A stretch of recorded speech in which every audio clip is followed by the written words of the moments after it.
চলো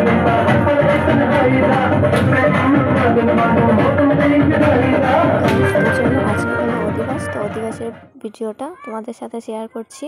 তো আজকে বড় নেই, যেহেতু আমার অনেক কষ্ট হবে ভিডিও করতে, তো যতটুকু পারি ততটুকু শেয়ার করছি। তো চলো এখন আমরা নদীতে এসে পড়েছি অধিবাসের ঝোল ভরতে। তো তারপর ফাইনালি বাড়িতেও চলে আসলাম। আর এখন দেখো বরকে স্নান করানো হবে। তো সব বৌদিরা মিলে আর মা মিলে আর কি বরকে স্নান করানো হবে। তো চলো ভিডিওটা কন্টিনিউ দেখতে থাকো। অনেক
তো চলো আজকের ব্লগটা এতখানি ছিল। দেখা হবে নতুন আরও একটা ভিডিওর সাথে। বাই।